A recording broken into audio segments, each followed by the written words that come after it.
Hey guys, welcome to my channel. So first of all, I want to show you guys my merch. If you guys are interested, the link is in the description. If you guys are interested, there's all kinds of different styles of t-shirts. There's two different styles of hoodies. There's sweatshirts, there's long sleeve shirts, phone cases, stickers, bags, coffee mugs. I have my coffee mug, but it's upstairs. But anyway, there's different colors for each kind. For each type of shirts with different colors. There's women's, men's, unisex, all kinds of different colors. Here's my one design I did. I did two designs. The first one was my one, it was kind of my practice one, but it's still there if you want to, you can still order that. This is my second design. And then it says justice, truth, love, equality. Welcome to my channel. Zap girl. But I'm gonna be designing another one too. I think I might do it like a character one. I don't know. But any of you guys have any recommendations for my next logo or my next merch design? But I am gonna work on one, so you guys have a few different options to choose from. But I gotta tell you, they are super comfortable. I mean, they're so soft. They're really well made, actually. I mean, they're real soft, they're thick. I just got a long sleeve t-shirt I just got in the mail today, and it's real thick and good quality. It really is. The stuff I've ordered is really good. See, the way it works is I don't have like a bunch of them here. They're made to order. So you order them and then they make them to order. So, and then each creator gets like, you get a percentage off of every one that you sell. So it's pretty cool. So they make them there and then they send them to you. But so I only have a few things. I had those two shirts of my old design I gave away. That's why I was a little disappointed on my first design, because they put the logo on crooked. So I redid it and kind of added some new stuff to it. So this is my new design, which it came out perfect, I think. Yeah, so it's good quality. I just wanted to show you guys. The link's in the description if you guys are interested. And yeah, so let's get on with this video. Sorry, I just had to show you guys since I'm wearing it. Okay, so we're going to be talking about the Melanie Gibb interview. We're going to go over part 2 and part 3. The way that East Idaho News released it, they released it in 3 parts. Part 1, part 2, part 3. I did the part 1 review, and now I'm going to do part 2 and part 3. Sorry it's a little late. I got a little behind with my other videos, and by the time I got to this one, it's already been out for a while. But hey, it's worth watching. If any of you guys are following this case and you have not seen this interview, I highly recommend seeing it, because there's a lot of questions answered. There's a lot of things. There's just a lot of information in this video that on those other interviews, like with her mom and her sister, they didn't tell you crap. I mean, you didn't learn crap. You didn't learn anything in those. But this one you actually do. You really do.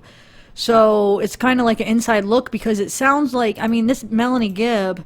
Now remember, this is Melanie Gibb, not Melanie Boudreau, not her niece, but this was her like really good friend, almost like probably her best friend in that time period. They only met in 2018, so they didn't know each other that long, but it sounds like they got real close real fast. They shared these beliefs together. It was right around the time where she was separating from Charles and meeting Chad, and it was right around that core time where everything started to change. It's when Lori started to change her. I know a lot of you guys are like, no, she's all, you know, don't let her fool you. She was like that before. I'm not saying necessarily that she was this good person before, but what I'm talking about as before is because her beliefs. Yeah, maybe she had these weird beliefs before, but not this specific set of beliefs that Chad is teaching, is what I'm trying to kind of explain. So it's Chad is teaching her his beliefs, so she learned those through him and his books and stuff. So it was after she kind of started reading his books and kind of met him, she kind of started changing what she believed in, some of her beliefs. Like some of his stuff with the dark and light and zombies and stuff, that all came from Chad. So she wasn't into that. I mean, she didn't know that, or she didn't believe that kind of stuff. She wasn't aware of it until Chad was teaching her this stuff. So that's what I'm kind of saying is, I feel like if it wasn't for Chad, like Melanie said, if it wasn't for those teachings, I think Tylee and JJ would be safe here. They would be here. And because I don't think it was Chad the one that convinced her that they were these zombies and they needed to be taken care of. I mean, I know a lot of it had to do with money too. I get that, like for the insurance with Charles. I think that was like a partially, it's almost like Chad was telling her this stuff, so she wanted to believe it, because not only didn't want to be with Charles anymore, she wanted to be with Chad. So that's an easy way to get away from Charles. Plus, it's an easy way to make that $1 million that she thought she was getting that life insurance policy. So it was kind of like, oh, as much as like Melanie said when she first heard the first night that Chad told her about Charles being taken over by a bad spirit, she kind of was like, whoa, like kind of blown away by it, I think is the word she used. That it took her, a day or so to be like, wait, what? But I feel like it was easier for her to just go along with it, because even in that doubt that she had, she wanted to believe it because she didn't want to be with Charles anymore, and she wanted that money. I mean, to get that $1 million life insurance policy that she thought she might be getting. So not only does she not want to be with Charles anymore, she's in love with Chad. She's thinking of this money that she's going to get for the life insurance policy. So I just feel like it made it easier for her to accept those beliefs and be like, okay, yeah, because it was going to benefit her in so many ways that she thought.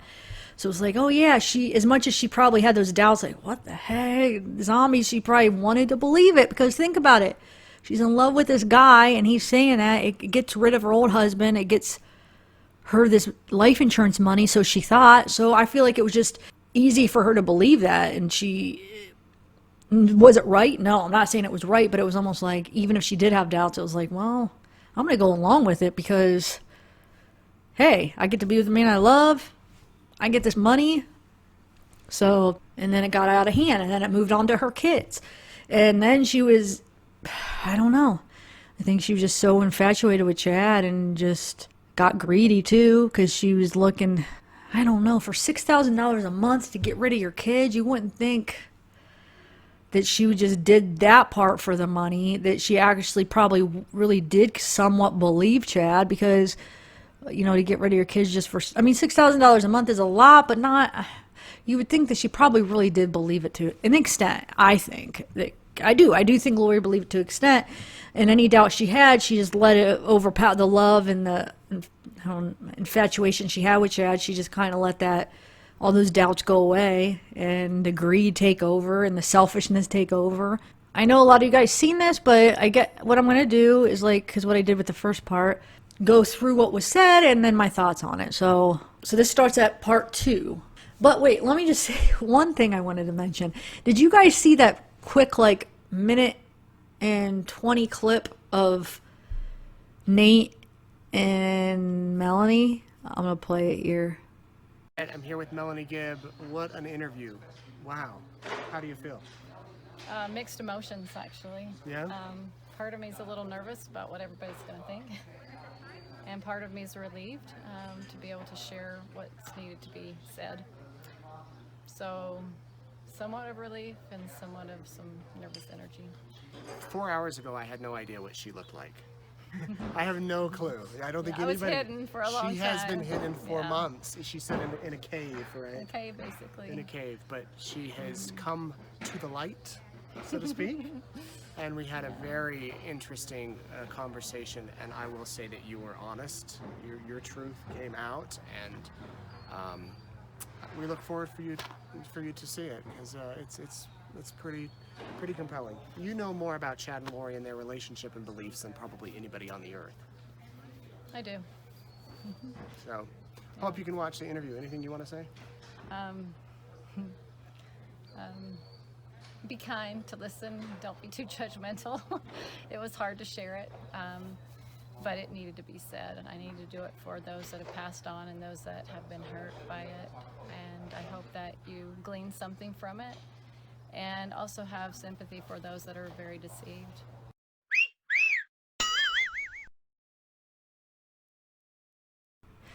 Doesn't it seem like, I like Nate, don't get me wrong, I really like his reporting. I think he did a pretty good job with this case, but doesn't it seem like he kind of is infatuated with Melanie on this video?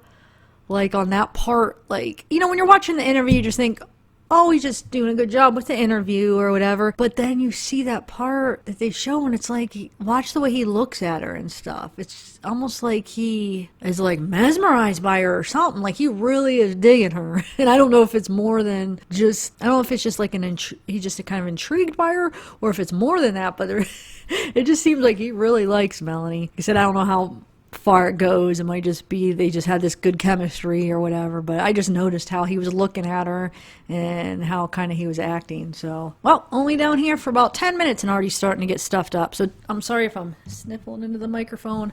I'm finally using, I had this Yeti microphone, which is amazing, but I could only use it if I record on my iPhone because it doesn't have the attachment.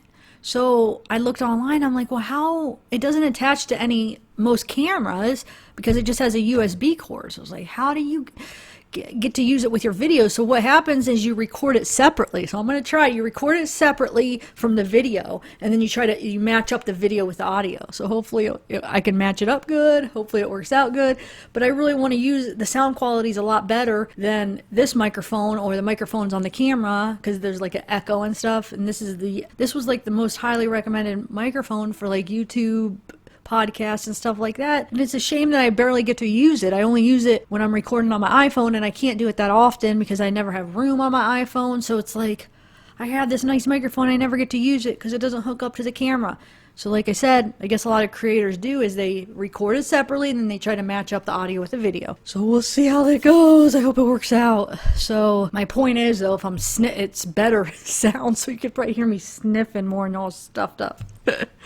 Anyway, okay, so, and another thing, if anybody knows this, like on lives, I could plug it into my computer, so when I do lives, I could use this, but not if I have guests on. If I have guests on, I can't hear the guests talk, because I don't know how to get it to work, so I could talk and they could hear me, but I can't hear the guests talk, so I never get to use it if I have guests on my live. So I gotta figure this stuff out, how they do that for that. If anybody knows, how do you have guests on when you're using, this is a Yeti Blue microphone. Like I said, they could hear me, but then I can't hear the guests. Where does it come out? Or, I mean, where are you supposed to hear the guests? I've tried to put my headphones in there. I don't know. It doesn't work. But anyway, I'm rambling again. Okay, so it says September 2019, Lori moves to Rexburg. So that's when Lori moves to Rexburg. And she didn't decide until August to move. She thought Chad was going to come to Arizona. And then she said, I mean, he told her, oh no, you're supposed to come here. It's almost like Chad is just using these visions like for stuff he wants. So he wants her to come there, so he's like, oh, you're supposed to come here. Has nothing to do with this vision that Lori's supposed to be in freaking Rexburg. It has to do with Chad not wanting to move to Arizona and wanting Lori to come to Rexburg, so he uses this vision for everything he wants. It's just a bunch of crap. Like, and she's falling for this stuff. It's crazy. So Lori tells Melanie, yeah, I was told, yes, I need to go and be there by this certain time. So now Lori's thinking she's getting like these visions where she's being told like, oh, I need to be in Rexburg by this time. And supposedly Tammy was supposed to be dead by that time. Like, how messed up is that? She tells Melanie, okay, I'm going to be moving to Rexburg at this time, but by that time Melanie's going to be dead. Because they think she was going to die in a car accident is what was supposed to happen. How messed up is that though? Imagine this, one of your friends telling you, hey, I'm moving to be with my boyfriend. And then you say, wait a minute, isn't your boyfriend married? What do you mean? How are you going to go move? He's married. Oh no, his wife's going to be dead by the time I get there. Like, what? I mean, do you hear how absurd that is? Like, what? I feel like my friend told me that, I don't even know what I would say. I'd be like, wait, what do you mean she's going to be dead? How is she going to be dead? And maybe Melanie did say that, and then that's when she said, oh, car accident, these visions. But it's just crazy. I don't know. I feel like what I would have done, I really truly feel like, okay, if this was my friend and that happened, I wouldn't have done anything until the person actually died, until his wife actually died. I feel like, because you'd probably be, your friend tells you that, you'd be thinking, yeah, whatever, that's not going to happen. Like, oh, you and your visions. But then when it actually really happened, I'd be going to the cops right then. Like, wait a minute. Something's going on here. Like, nobody's going to predict her dying like that. And just the way it all... I'm not saying I don't believe there's people that have visions and stuff. Because, I mean, that's from back in the Bible time. People had visions. There's prophets. There was stuff that happened like that. I get that. But if you just put the whole picture together here, Lori's husband just dies, gets shot by his brother. She's moving in up with this guy that's saying his wife's gonna die. She moves up there, his wife dies. I mean, that just something's not right there. I'm sorry. That's not no visions and act of God. That's some freaking Satan crap, if you ask me. Anyway, so Melanie said that it kind of tapered off with how often she saw Lori after Charles died, actually, it sounds like. It started to taper off, and then she said by the time Lori moved to Rexburg, it was really tapered off. So she didn't really see her that often. Charles tells her he wants a divorce. So yeah, I guess Lori's telling Melanie that she is communicating with somebody from the other side of the veil too. I mean, what do you guys think of this whole, like, when you have a near-death experience, that veil is like, what, broken or doesn't close all the way or something where you could communicate with the other side? I don't know. I guess it's hard to believe something when it's like out of your realm of understanding. I mean, if it's not anything you've experienced, then it's hard to imagine that. So I'm not saying it doesn't happen. I don't know. I don't know what to think of it. But I do strongly believe, like, I feel like with certainty believe that Lori is not talking to any god or her person that she thinks she's communicating with on the other side of the veil has nothing to do with anything good at all. I strongly believe that. Her and Chad, it is coming from Satan or the evil of some sort. It is not coming from a good place. If for some reason they even have these visions, I think it could just be a bunch of made up stuff that Chad is just using to get what he wants. But like I said, I'm not against feeling people have that kind of gifts and stuff, but I don't believe that Chad has any gift from God or Lori has a gift from God. If they do have any kind of gifts or powers of seeing stuff like that, it's from Satan. It's not from God. I tell you that much. That is not a godly thing, how they are. And like Melanie says, God is light. God is transparent. God is not going to be all secretive and have just this secret stuff where like they don't, it's like all, basically, yeah, just secret stuff. Just this dark, secret teachings. So Melanie said she did go visit Lori and Chad in Rexburg, and she said they went on a walk around the track, and Chad and Lori were holding hands and being all like affectionate and stuff. And Melanie, I guess, said to Lori, "Aren't you worried people are gonna see you?" Because this is before Tammy even died, I guess. And Chad and Lori said, "Oh no, Tammy doesn't come out a lot. Plus, no one knows what Tammy looks like because she didn't come out with Chad." How? Oh, wow. Oh, so that's okay. They could do whatever they want, because I mean, nobody knows. They don't know what Tammy looks like. No, Tammy won't see him, so that makes it okay. That makes it okay. They could go do what they're doing because nobody even knows what Tammy looks like. They'll just think it's his wife, so it's okay. You know, and Tammy won't see us because she doesn't come out. Like, what? I mean, it's not about. It's about what's right. I don't know. It's just these people are very messed up, morally not good people. But anyway, she said that Chad was really quiet, and he didn't come across as very confident. He almost come across as like kind of not confident, just insecure. Lori did most of the talking. So it's crazy how, you know, I'm sure he did a ton of talking when it was just him and Lori, because he's the one telling her all his beliefs and stuff. But when it's somebody he's not really sure of, he's not confident, like Melanie said, God doesn't keep things in the dark, like, and keep them private. Like, if this was an act of light, an act of God, it would be shared, and it would be openly shared with whoever wanted to hear and whoever was open to it. So the fact that he was all kind of closed off, it sounds like, and quiet when he was around people that he probably wasn't sure if they were going to buy his crap, you know. So when Melanie went to visit them, she said JJ was there, but Ty Lee wasn't, and she was told that Ty Lee was basically at college, staying at, I forget what college they said that was in Rexburg, but basically staying on campus. Sounded like staying maybe in the dorms or whatever, just staying on the college campus, it sounds like, is what she was trying to convince Melanie. So, you know, I'm going to ask more questions. So, okay, so Ty Lee, she's going to school there. So does she live in the dorms? Is that where she's staying? Or is she staying with friends? Or, because Melanie said she was there from Thursday to what, Sunday or Monday? I mean, that's like 4, almost 5 days. So Melanie must have been under the impression that she lived on the campus, right? To not have seen her that whole time. So Melanie said it didn't feel like the truth. It was unusual, but she didn't question Lori. I don't know. A lot of people are giving Melanie a hard time about this interview. I'm not saying like personally giving her a hard time. I'm just talking about like, I'm seeing a lot of comments and a lot of stuff kind of criticizing, like, oh, you should have done this and you should have done that. I know I read a couple that said you should have went to the cops, but she did go to the cops, remember? I don't, unless if you're thinking she went too late, but she did go to the cops after they asked her to basically lie about JJ, and she went to the cops. So she did. I don't know if a lot of people are thinking she should have went before that, but she seems like the type of person that would be like, well, the cops would think I'm crazy because, well, I mean, what would I be telling them? I don't have anything really like facts to say, hey, this is going on. I mean, there would be nothing. I don't know what she would have went to the cops about before she did, because she did go at the right time, I believe, because I guess, like I was saying earlier, I probably would have went after Tammy died, but it just depends, because Melanie seems like the type, like she said, she's chill.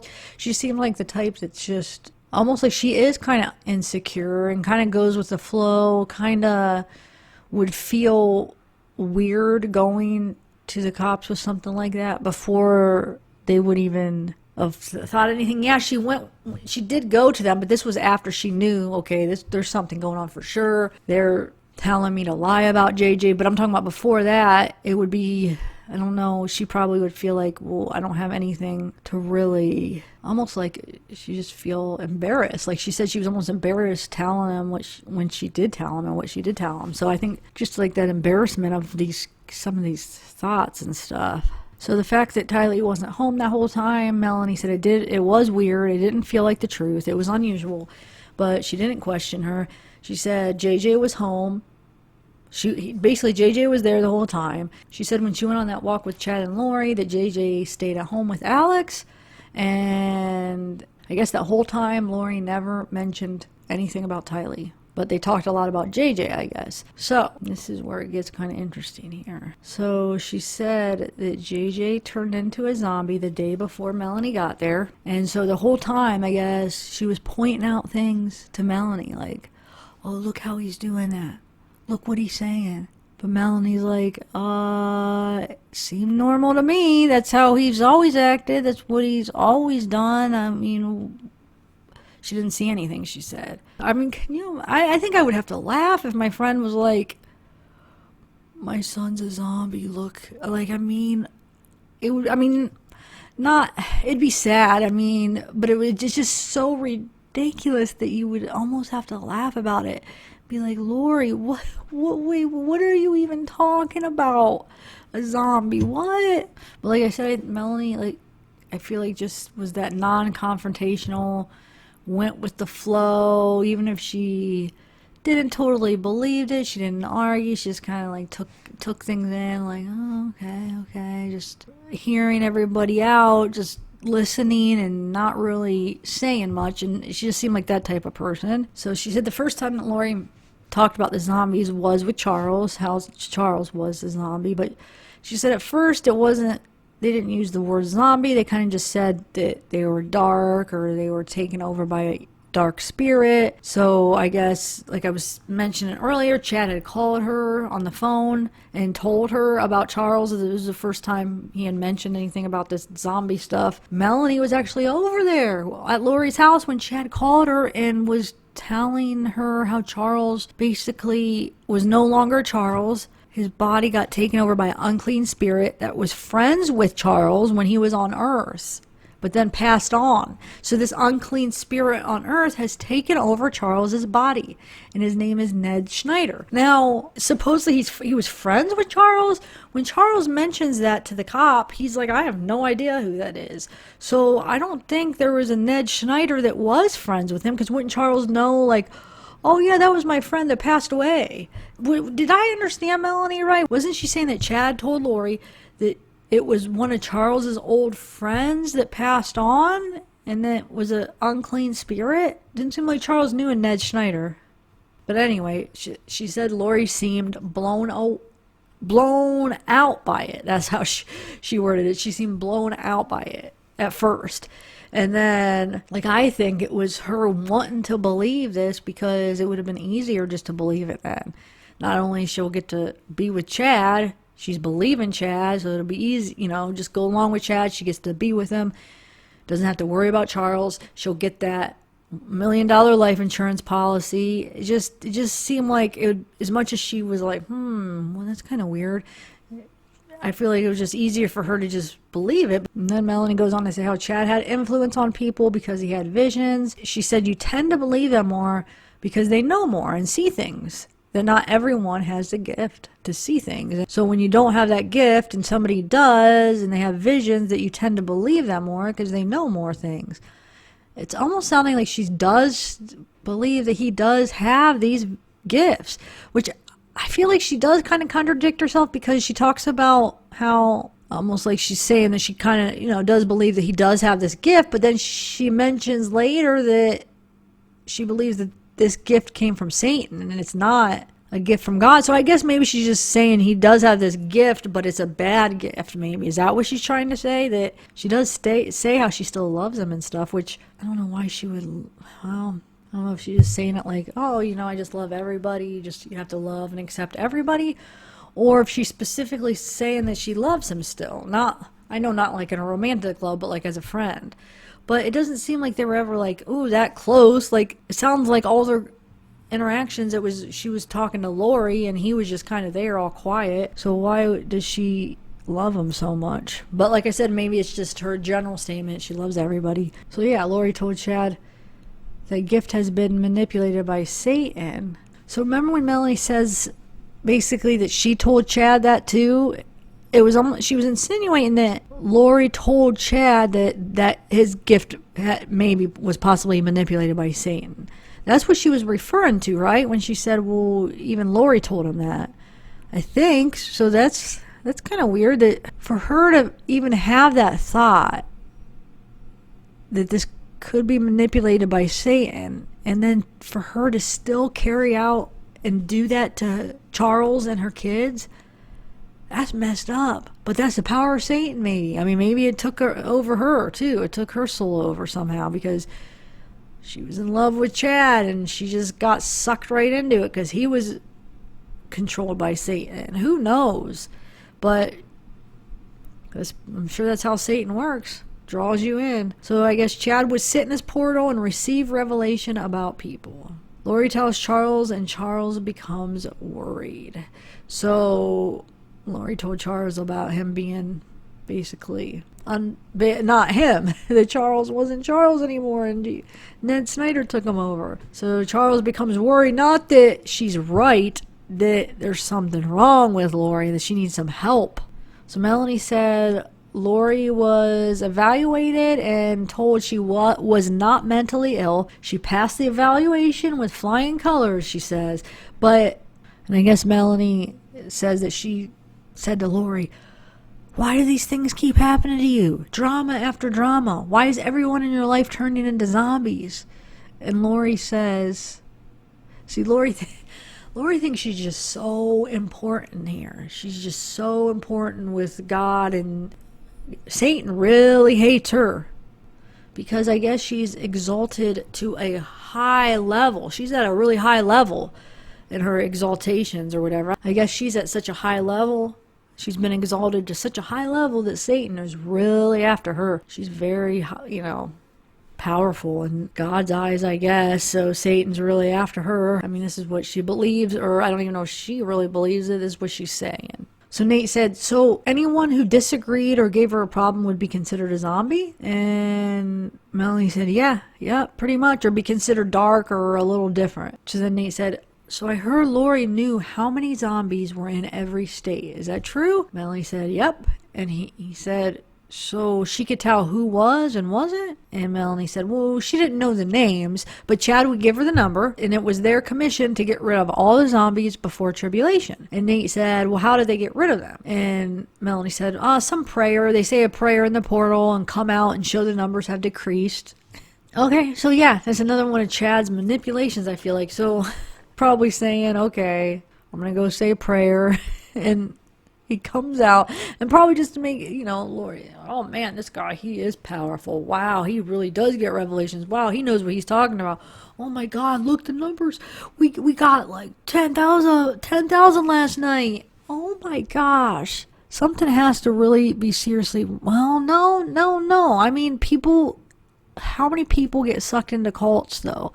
In the whole history of the human race, I mean, there's so many different people that got sucked into cults and believed it, and I don't feel like it was necessarily that all of them had some mental health issue. It's just some people are weaker and more easily manipulated than others, and the leaders are very good at manipulating the weak ones and being able to find out how to manipulate people. They're very good at that. So can't always blame the victim. I mean, they're going with what they got, what they were born with, and they get deceived and manipulated. So, but I'm not saying I don't blame Lori, because I feel like Lori was more than just a victim. She was a perpetrator, or whatever you want to call it, but she was active too, I know. But I'm just saying Chad was the one that was calling the shots, but she wasn't necessarily like an innocent little bystander, but he had more of the control of what was going on, I would say. Because like Melanie said, oh, well, she just let Chad kind of get the revelations because he was better at it. So he kind of had a little bit more power than her, because he could go into his little portal and come out and say anything that he would want. Like if he wanted, he wanted Lori to do this, or them to move here, or them to go there. Oh, I got a vision from God. This is going to happen. Or he didn't like this person. Oh, they turned into a zombie. I mean, he could use that however he wanted. And I believe that's what he was doing. Just using it for, his own pleasure. And I don't know. I mean, was Lori aware of that? I would hope not. I mean, because if she's aware of that he's doing that for his own pleasure, I mean, you wouldn't think she would follow so intensely on what he was saying if she knew that it was all a bunch of crap. I think she believed it to an extent. I think, yeah, she had doubts, but she just convinced herself and just basically ignored those doubts and just chose to believe it. But what I don't get is if supposedly all they have to do is say a prayer in the portal and they're able to get rid of all these zombies, then why did they have to get rid of Tylee and JJ at their own accord? Like they whatever they did to them, why didn't they just say the prayer? Was it because they said the prayer and then nothing happened because it's a bunch of crap, and Lori would have seen that nothing happened and that Chad was full of it? So what if Chad did something to the kids all on his own? Because if he's telling Lori basically that you just say a prayer for these zombies and God will take care of it, what if Chad's the one behind the scenes doing this, either hiring somebody or killing them himself, but he's making it happen, and he's telling Lori that it was from my prayer, that he has this power? And I mean, what would make him even look more powerful and have her more under his control is if he went behind her back and he did that. He got rid of them, and Lori didn't know. He made it seem like it was from the prayer he said to get rid of the zombies, and they were zombies, so God took care of it. What if it was all him? And maybe Charles, yeah, we know Lori was there when it happened to Charles, but maybe Chad convinced Lori so much that Charles was coming to kill her. And so she thought it was self-defense. And Alex really did think it was self-defense. I'm not saying it was right. Don't get me wrong. These are just some theories I'm bringing up. I don't know. I just thought of it now, actually. It's not like this is what I've been thinking the whole time. No. But as I'm going through this, I'm thinking, wow, if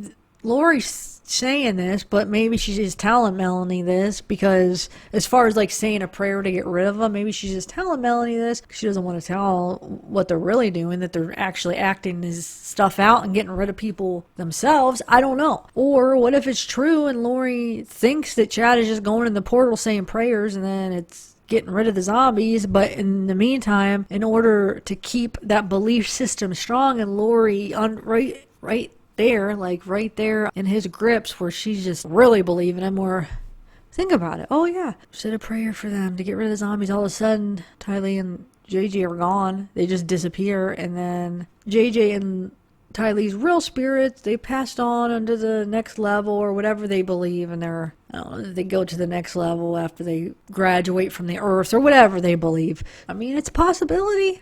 I'm not saying that I 100% believe it. It's just one of the theories from some of this information that Melanie's saying. And maybe that's why Lori's not saying anything, because she doesn't know anything. She just knows that she just really strongly believes these teachings that Chad is teaching, and she just thinks, wow, that was a prayer Chad said, and they were zombies, but she can't exactly stand up in court and say, I don't know, we said a prayer and they're gone and they just disappeared. But no, that doesn't make sense, because why does she keep saying that they're okay? It's not that she's saying that she doesn't know where they're at. She's saying that, oh no, they're safe, that she basically does know and they're okay. So no, that can't be the case. So Nate says to Melanie, so Lori received a revelation that Charles was supposed to die in an accident coming home from Texas. Melanie asked Lori, well, I thought Charles was supposed to die. What happened? And I guess Lori told Melanie, oh, it's because of someone else's choices. So it was always an excuse if it didn't happen the way Chad said. Oh, it's just because somebody else, their choices messed up the plan or whatever. So anybody could say that they have these powers, and then when they take guesses at stuff, and then when it doesn't happen, oh, that's just somebody else's choices. Anyway, so Nate said, didn't she call Alex the night before to come to stay? And Melanie said, yep. And Melanie said that Lori didn't tell her till 4 days after Charles was shot. Melanie said she gave the same story she gave to police to Melanie. So, because Nate was like, oh, what did she tell you? Do you know anything more than what we know? She gave me basically the same story that you hear. That's basically what's known, that they told the police and the documents and stuff. Lori told Melanie that Charles was coming to kill her that night. And so Melanie asked, well, why is Charles coming to kill you? And Lori tells Melanie that they're after her because she has $3 million insurance on her head. So first of all, who's they? They're after her?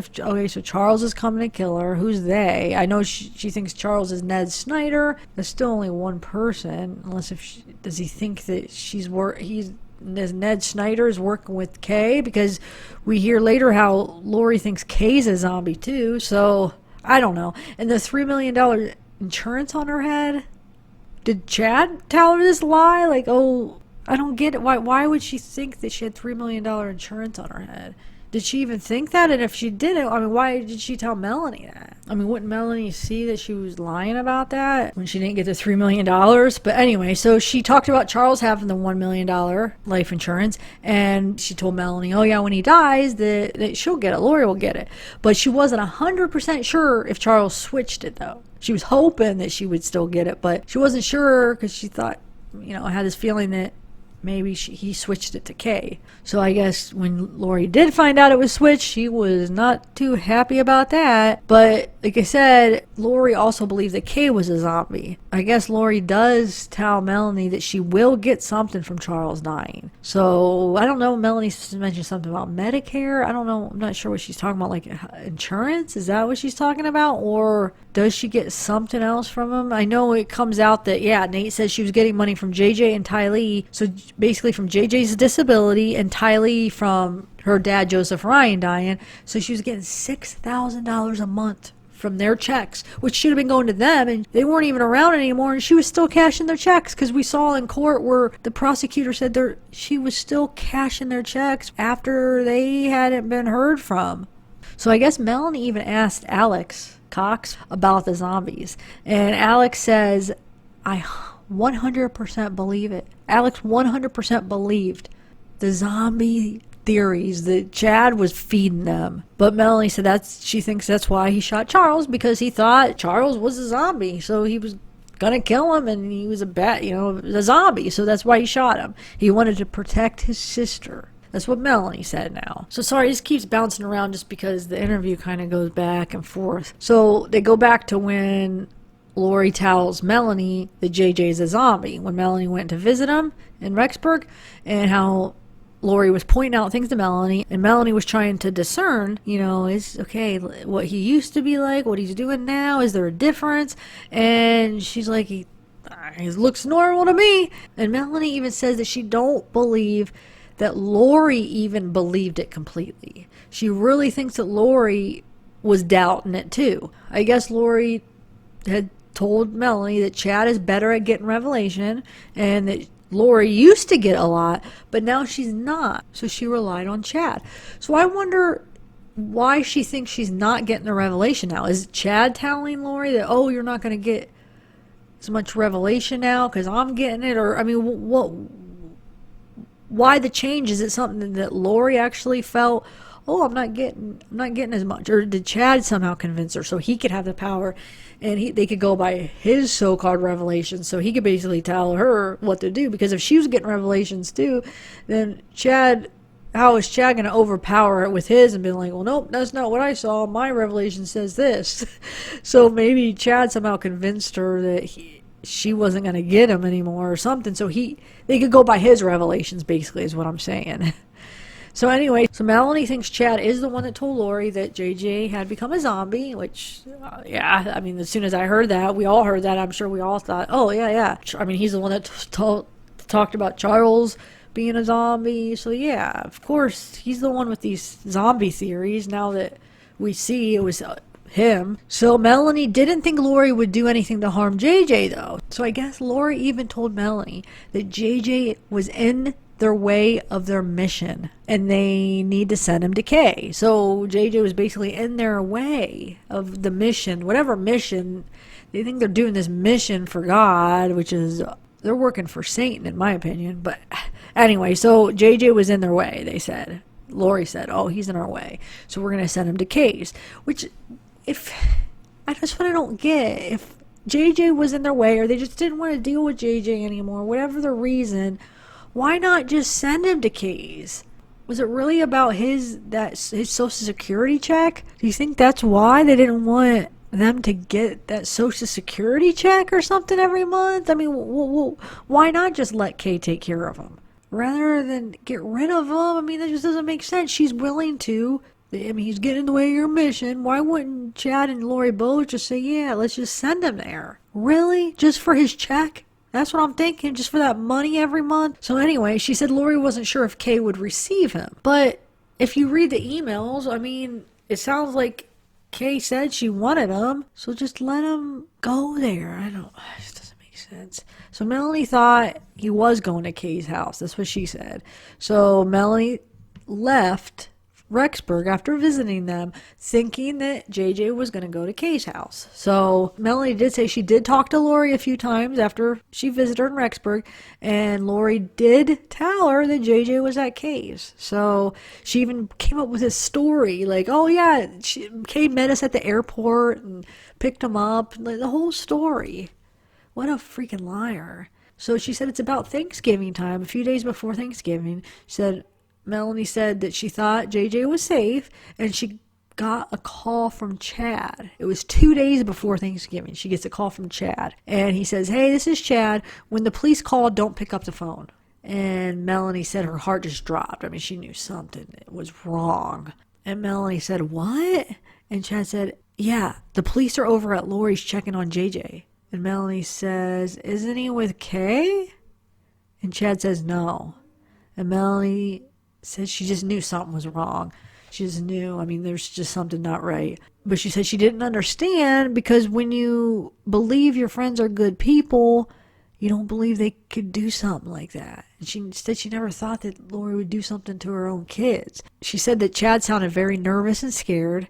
And Chad said that Lori is going to tell the cops JJ is with Melanie in Utah. It sounds like, I don't know if Melanie, when she was talking to Chad, did she just agree that she would go along with it? Because then it says Melanie says she can't even describe how she felt. She couldn't even speak. So I don't know if on that conversation to Chad, did she basically kind of agree to tell the cops that JJ was with her? She doesn't make it clear that when he asked her what she said.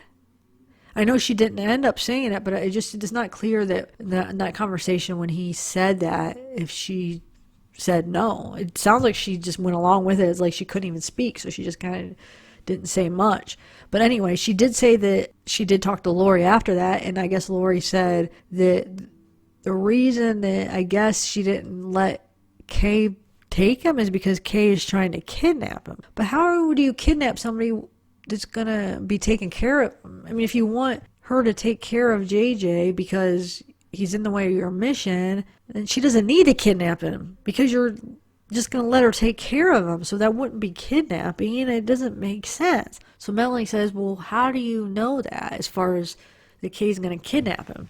And Lori says, oh, the emails that Kay had sent. And Melanie says, well, what did they say? And this is what they say. This is what Kay says, that Lori thinks she's threatening to kidnap JJ. This is what she thinks is a threat. Well, it's not like we were going to kidnap him or anything. Even Melanie says to herself, that doesn't sound like a threat. But then that makes me wonder. Melanie says she said it to herself. Did she tell Lori that though too? Did she say, Lori, that doesn't sound like a threat? Or did she just thought that and just kind of went along with it and didn't say anything? So I guess Lori calls soon after that, and she says she sounds all upbeat and everything's fine, everything's okay. And that's what she says, oh, everything's fine, everything's okay. And that she was protecting JJ, and many people were after him, and she was protecting him. So Melanie said she did go to the police finally. And I guess she went up when she said to the police officer, when you get a gut feeling, that's real, right? And the cop says, yeah, you have to go on that gut instinct. Melanie said it felt like something was terribly wrong. Yeah, because Lori asked Melanie to tell the police that JJ was with her, and she was going to Arizona for Thanksgiving, and JJ was going to go with her, and Lori was going to meet her there and pick JJ up. So Melanie and Alex Cox, Lori's brother, were talking about this, and he said, I can't believe Lori threw you under the bus like that.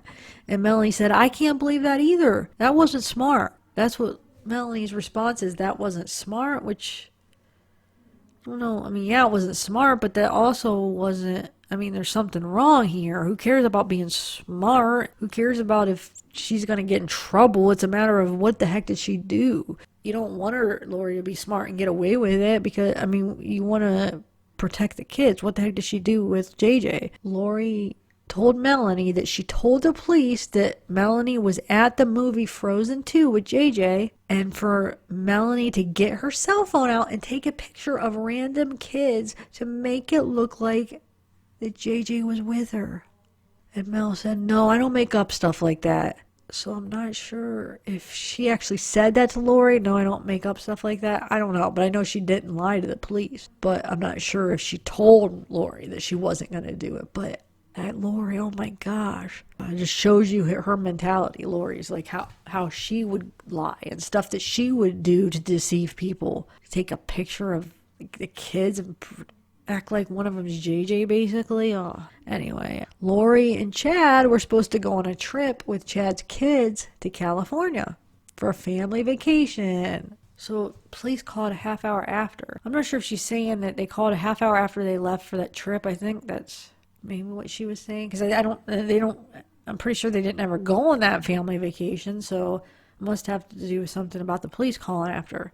Okay, I think Melanie meant she talked to Lori about them going on a trip. I think maybe when they were on the way to start their trip for their little family vacation, and then the police called a half hour after. They called Melanie, so I don't believe that they ever went on their trip. And then when Melanie told the police that she didn't have JJ, maybe did they contact Lori and Chad or something? Because I'm not sure why that they never actually ended up going on the trip is what I'm trying to figure out. I don't know if it has something to do with that when they called Melanie and she said, no, JJ's not with us. And then maybe they had called Lori's cell phone or Chad's and they just knew, oh shoot, they're looking for me, or somehow they knew that, shoot, the police are looking for me now because Melanie didn't lie for us. So they knew they couldn't just go on this trip to California with Chad's family or Chad's kids, so they knew that they had to go to Hawaii or go hide or wherever they went. I'm not sure if that's even the case, but anyway, Melanie spoke to police, told them that she didn't have JJ, but I'm not sure of the details of the conversation. I just know that Melanie didn't lie. I mean, she didn't say that she had JJ. I'm not sure how much she did tell him. So I guess Lori told Melanie that JJ was in danger. Kay and others are trying to kidnap him, and for Melanie's safety, Lori cannot say where he was. Wait. So Lori told Melanie that JJ was in danger. Okay. Kay and others were trying to kidnap him. And for Melanie's safety, Lori could not say where he was. After Melanie talked to a friend, she said there's something off. She said she don't think the zombie idea is true. And friend said, I don't think so either. They talked about how the teachings don't go along with what the scriptures teach. When Jesus was on the earth, he healed people and cast out evil spirits. He did not kill people. If they did have an unclean spirit, he was able to get rid of it, and those people were okay afterwards. There was no pattern of this behavior. Jesus was always sharing, while Chad and Lori were inclusive and hiding. That does not walk on a path that is light. Darkness is always done in secret. I totally agree with Melanie right there. Totally agree. So obviously what they're doing is not light. It's not Jesus's teachings, is not what Jesus wants. It's not coming from God. It is inclusive. It is hiding. It is not light. It is darkness. Like she said, darkness is always done in secret. So yes, what Chad and Lori are doing is all in hush hush, like she says. It was done in hush hush. And that's not how God works. The mysteries of God, which they were trying to unfold, supposedly Chad and Lori were trying to unfold the mysteries of God, is about bringing people to Jesus. Well, as part of that is about bringing people to Jesus. But that's not what they were doing. That's not what was happening. It wasn't leading people to Jesus Christ. It was taking people away from him. Whatever they're doing, it led people to dying, basically, is what it did. And that's not what Jesus would have done. And it's not what his beliefs, his teachings, what God, that just wouldn't be what would happen, is what Melanie's saying. And I agree. She says you don't have to be running and hiding when you're transparent and doing the right thing. You don't have to. When you're telling the truth, you don't have nothing to hide. And that's 100% true. So Melanie says there are many people other than Chad that believe these teachings of multiple probations. And I want you to decide, does having this information make you a better person? Does it make you loyal to your spouse? Does it make you feel like you're better than other people? If this idea of multiple probations was not introduced, no one would have ever died because they wouldn't have felt like they were married before. This is a dangerous doctrine because this isn't how he works. He works in a pattern. I am the same yesterday, today, and forever. He doesn't make exceptions to the rule. And when we want things, we do things that aren't the best. We all do. We all have been deceived to some level. So this is a world to learn. Truth and error. I just got to experience something at a very different level.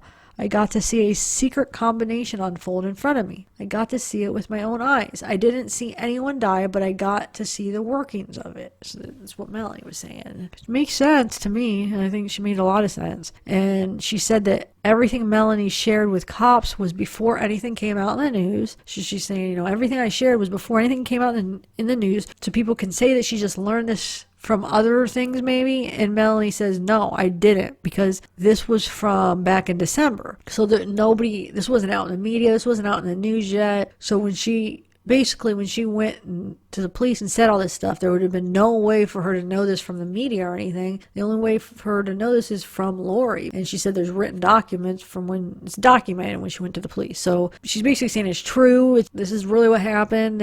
I was really there. This is really what they said. I'm not just making this stuff up. So she said when she went to the police, she was embarrassed to tell them stuff about the zombies and stuff, but police weren't surprised. When Melanie shared all the stuff with the police, it was the same as the stuff that Charles shared in the court documents. But Melanie didn't know they were on there, because at this time they weren't released yet. So she would have no way to see those court documents that Charles had written or whatever. So she said, for all those that do believe in Chad and love him, I love him too. But I knew about these things before the news released it, and it's documented. I'm only here to share the truth because those who passed away, and that justice needs to be served. My only hope is that they will look into their hearts and start to repent and confess the things that they did, but it's hard to do that. If you're Lori, think about this. My heart breaks for her. She's got to admit that because of their teachings that these people are dead. It's hard to admit because she would have to admit that she had something to do with the death of her family. So it would be hard to say my belief systems are false. And then she would have to say, yeah, this happened.